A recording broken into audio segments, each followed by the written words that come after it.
Jim, yeah, Pat Jim, I yeah. didn't know if there's a mic right there. Dana, there's a report out that you have a club option in your contract for next season. Is that accurate, and if so, has it been exercised? So I don't wanna talk about my contract, right now. But I will tell you that I am the GM of the Astros, so. Have you been given assurances that that'll be the case going forward? As I said, I'm the GM of the Astros, and that's what I would expect to be tomorrow, the next day. Okay, Matt? Other than saying, have you established any further clarity about whether Joe will return next season? Can you speak up, Matt? Yeah, Sorry. have you just had any further clarity than a couple days ago about whether Joe will return next season? Look, I mean, I made it very clear that, look, Joe is the manager, and Joe's under contract. Other questions? Go ahead. Dana, you guys promoted Cam Smith very early, lost year of service time. I guess in retrospect, would you have made the same decision, and what do you think he gained in being with the big league club all year? Yeah, I mean, look, we needed an outfielder, and so I felt like Cam Smith learned a lot at the major league level this year. And I think this season that he had this year is gonna be important for next year's development. And so I would expect that he's gonna have a really good offseason, and he's gonna come back like gangbusters. So I really feel like that need that we had in the outfield and using him and letting him develop and get some time. I mean, at one point he, was hitting over 285 with over an 800 OPS. And, just like everything else, you run into the ups and downs of this game, but I think he's gonna learn a lot and he's gonna be better for it. Okay, Dan and Brian? Joe first, and then Dana, if you want to hop in. Statistically this year, you guys were middle to lower of baseball. Is there anything to lead you to believe that it can improve with the current structure you guys have in place, coaching wise, or do you feel like that's something you'll have to look at over the offseason? Middle and bottom of what you were referring to. Runners in scoring position, average, OPS, home runs. Yes, I think there is areas in our offense where we can improve on. I think throughout the year we made some adjustments and we got better in certain areas, but I think that's an area that we as an organization need to look into. How can we have better quality at bats? How can we improve on getting on base more frequently and be better throughout the entire season? Yeah, and look, I mean, anytime you get Jordan missing 4 months, you get Paredes missing 2 months, you get Pena missing a month and a half, you get Myers missing 2 months. I mean, your numbers are gonna be down. Those are everyday major league players that you don't have on your team. And so, we'll address, some of the things like taking more pitches and being a little bit more selective. But make no mistake, when you take pillars out of your lineup, it's gonna affect your team. It's gonna affect some of their at-bats. When Jordan Alvarez is in the lineup, you have to pitch him, you have to pitch guys around him differently. And so I think the absence of Jordan really affected us big time. Okay, Brian? Joe, sorry. Joe, have any of your staff members said that they're all coming back, or have you had a chance to reevaluate, your coaching staff and the future of those guys going forward? Brian, season ended 48 hours ago, and we are really trying to have some conversation and see how we're going to move forward. So that's where we are right now. Okay, Chandler? Dana, as you look at the injury situation this season, do you think this team has an injury prevention problem, or is it something that needs to be looked at, maybe the return to play, how you guys get injured players back on the field? Look, I think this is an industry-wide issue with the injuries, and but like everything else, we're gonna take a look at every one of our departments, right? And so just to make sure that we're not missing anything. But I think we have these industries. The injuries are industry-wide, and there's there's guys throwing harder. There's guys chasing spin. I don't think there's a magic bullet to why there are so many injuries. I know we were affected big time from it. I think it cost us, the postseason because of all the injuries. I figure we get 2 or 3 more wins if we had all of our guys. But I don't think there's a magic bullet. And as for just, taking a look at this, we'll take a look at every department, in baseball operations. As you guys look back at both the Alvarez hand situation and Myers' calf in August, as you reflect back, was there anything you guys could have done differently in those situations? Yeah, I mean, look, for Alvarez, potentially more imaging. I think that may have helped us. But it's difficult when imaging's telling you one thing, and so you try to go with what you're seeing. But maybe we would have got more imaging, with Alvarez. I mean, I think with Myers, Myers felt like he was trying to push it. He knew other guys were hurt, and he was trying to push it a little bit, and we need to get away from this injury bug that we're up against. Okay, Matt? For both of you, Dana, you mentioned just the emphasis on maybe seeing more pitches and being more selective. That was also an emphasis going into this season. Just what can be done differently going into next season to produce the results that you maybe didn't get this year? Yeah, part of it is, as I said, look, with some of our guys being out, I think that affected, us. I think we, when Paredes went down, we started seeing less pitches per at bat. And so, look, I think that's going to be a big focus, for us, that you got to hunt your pitch, stick with hunting your pitch, and get to 2-strike counts, because you're making the pitcher work a little bit harder.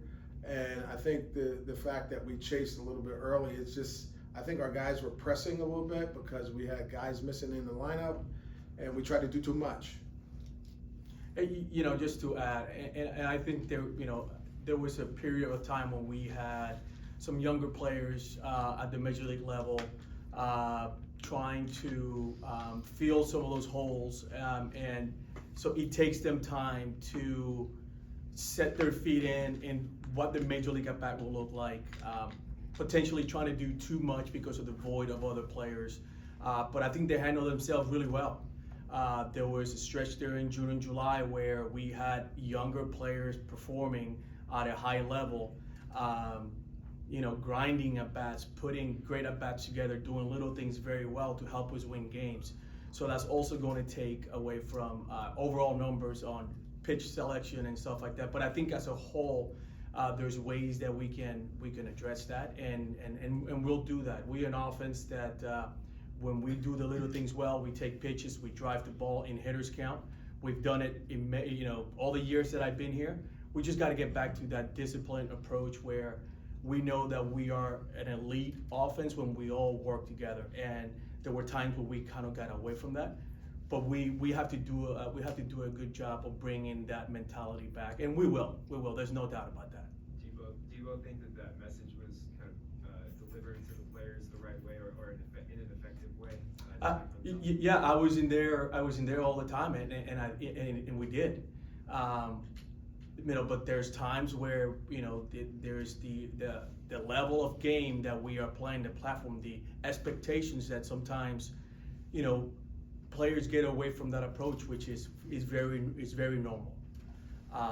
We just gotta continue to emphasize the importance of controlling the things that you can control and be the best hitter you could be in that at bat.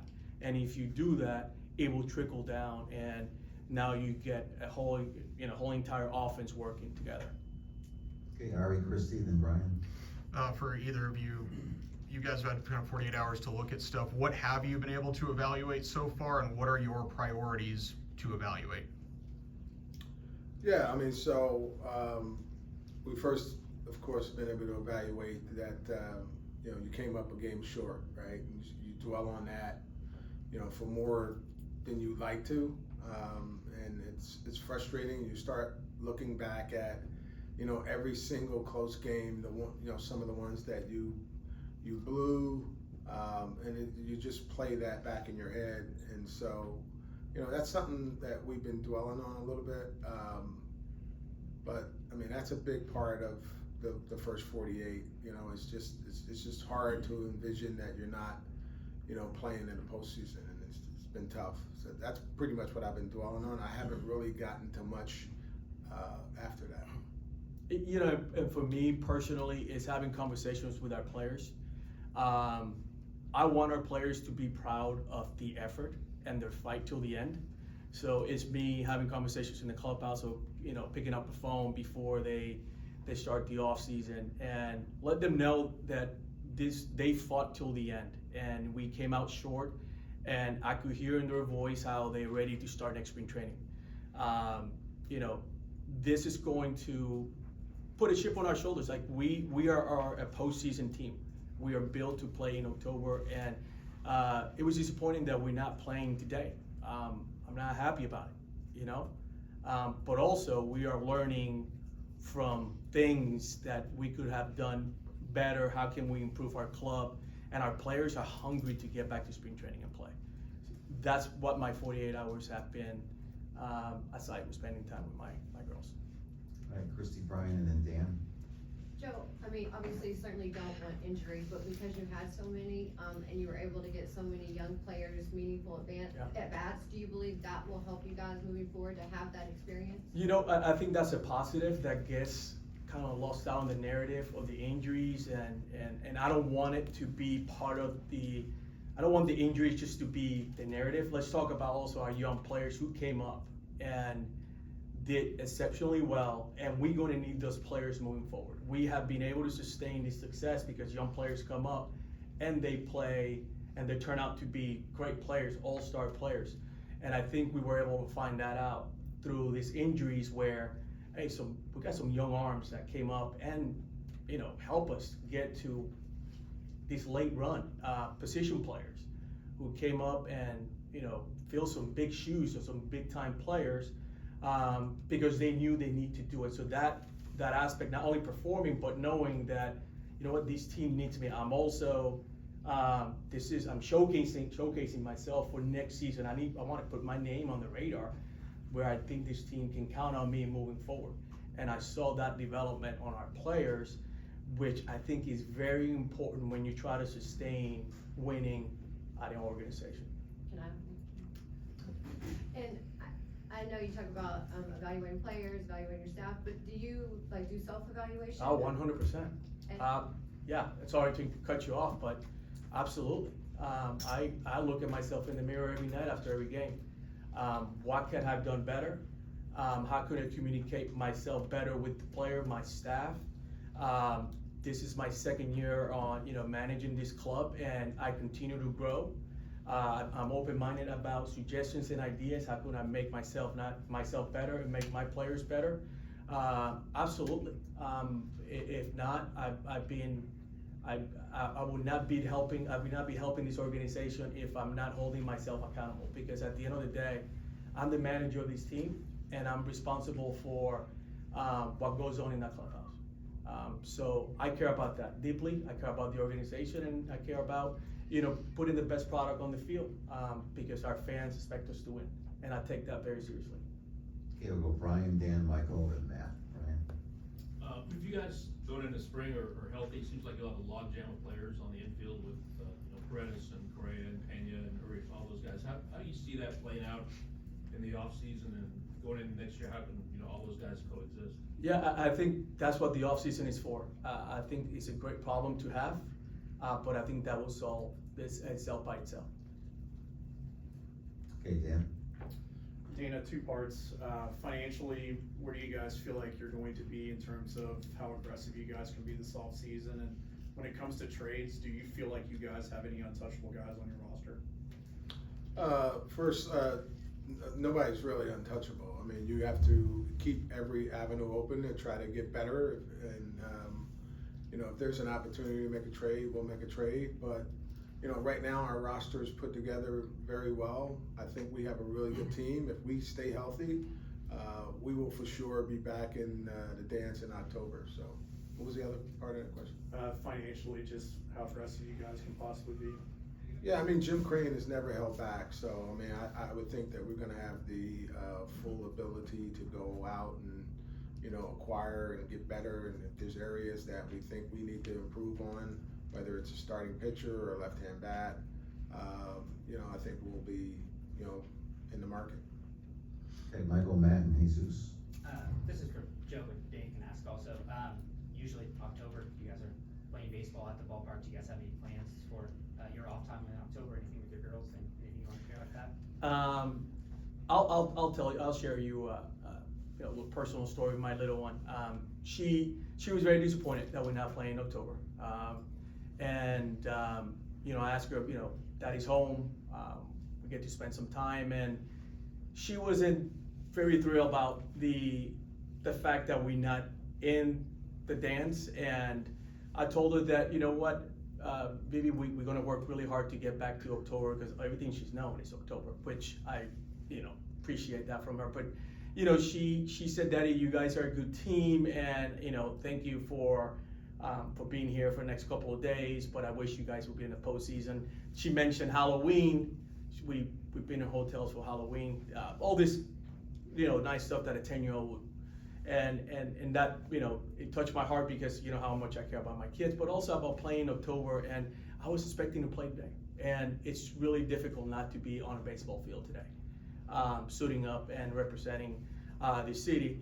But at the same time, it's time for us to, for me to reflect and, honestly, how,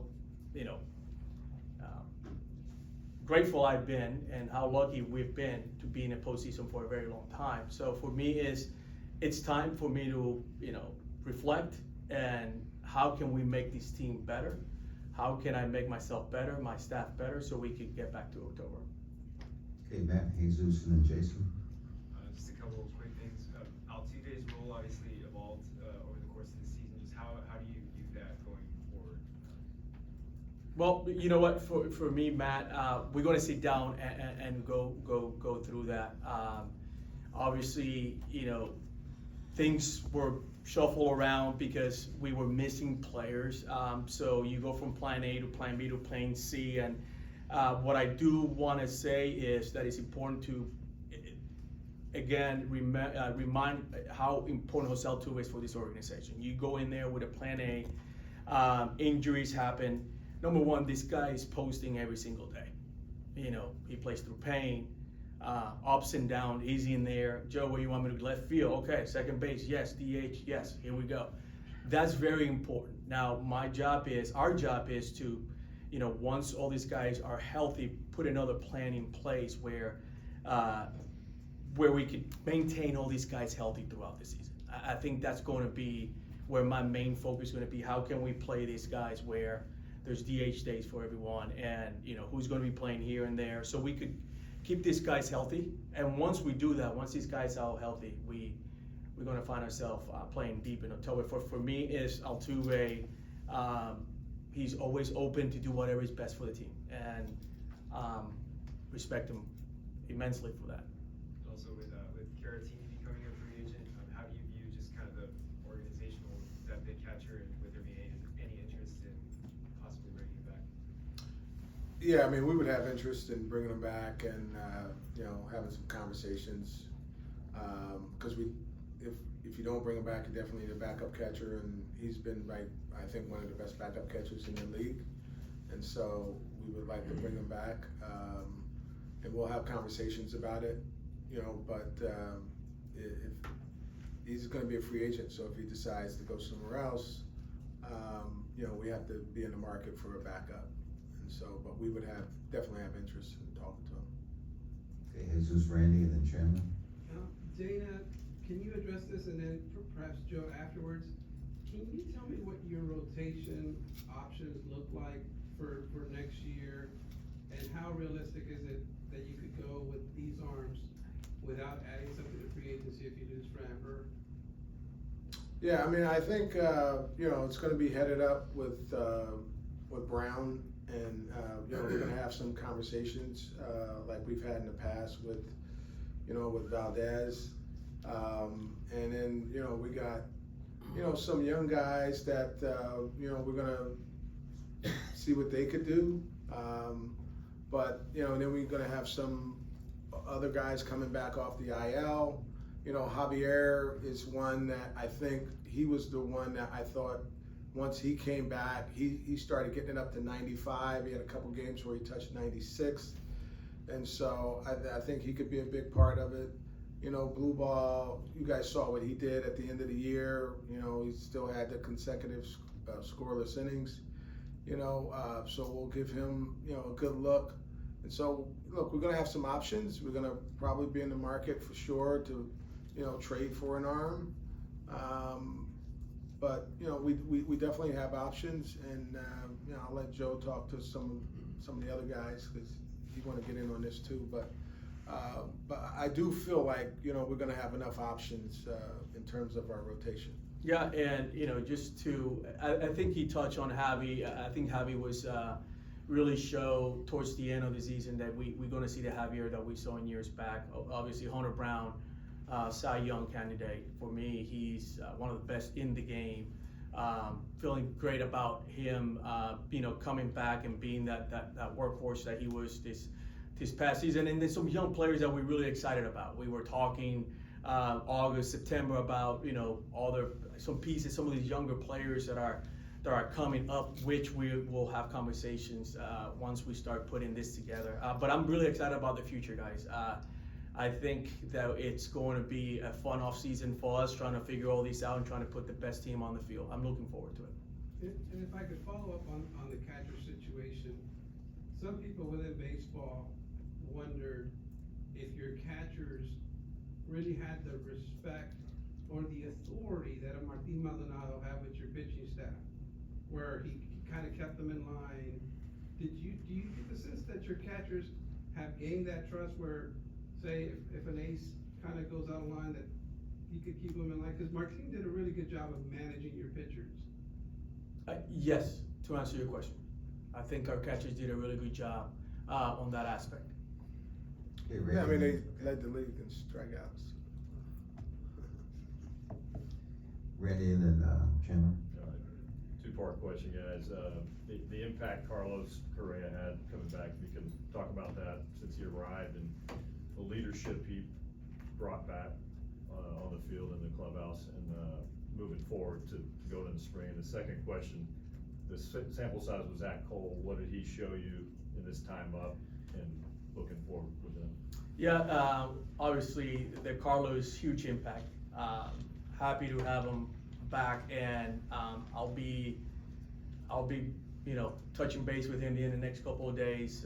We're gonna go have dinner, and we're gonna talk about a few topics that I want to bring up, and but he'll be very much involved in my discussions about you know, how we're going to make spring training, how things that we're going to address in spring training. I personally like to empower some of our leaders to have a say in how we're going to address these, you know, the aspects of our game that we need to address. And so Carlos would be in the middle of those conversations. And Zach Cole obviously came in, and you know, I was very impressed with the power, how calm and collective he was doing his at-bats, how well he played center field. The throw he made in LA that last, the second game of that series, that was really impressive. That was a big out and a big moment. And he was able to execute that throw, which I thought it was very impressive. So I'm really excited not only about him, but a lot of the younger players that came up this year. And as we plan for our future, we got to really, you know, consider some of these guys because they did show some ability to play at the highest level in during a playoff run. Okay, Chandler. Dana, as you look back at the deadline, you said that you guys were gonna count on a lot of the pitchers that were coming off of the IL to contribute for you guys. That was in part also with the prices of why you guys went so hitter heavy. I guess looking back and looking forward, because you guys do have pitchers on the IL going into the spring, do you have to maybe temper your expectations for what pitchers can provide you coming off of the injured list after such long layoffs? Yeah, look, I would say that, you know, we were really relying on, you know, Javier. He came back. I thought he did pretty well. You know, Arrighetti, he came back off. You know, he had some good moments and not so good moments. But, you know, we really have confidence in those guys, and, you know, we felt that they were going to be good. And so, you know, could we have maybe addressed some pitching? I think our focus was more on the bat. And so, but I mean, I still believe in some of those guys that, we had that were coming back. But, I mean, I think the bats were the way to go because we were, so beat up, and we needed also to get a left-hand bat. And then I have one follow-up. I think earlier you talked about, when talking about financial wise and where you guys are gonna be money wise next year about, Jim's always in it to win it. Have either of you guys spoken to Jim since the season ended, just about what next year's gonna entail and kind of laying out a plan going forward for next year? Yeah, look, so I talk to Jim on a regular basis, and, we consistently talk about, the major leagues team, the staff, front office staff, and so our conversations are constant. Since the season ended though? Yes. Okay, one more in English, Kim? Hi, I don't know if you already addressed this, so if you do, I apologize. I have a kind of a two-part question. You were talking about pitchers. Have you talked about or thought about what you guys do with Lance, and is there an update on Josh? Yeah, so Lance, I'll answer that one. Look, the plan is for Lance to come into spring training and try to compete and help this club. I mean, he had some really bright moments, this year, and it's very difficult coming back off an injury where you haven't pitched in 2 years.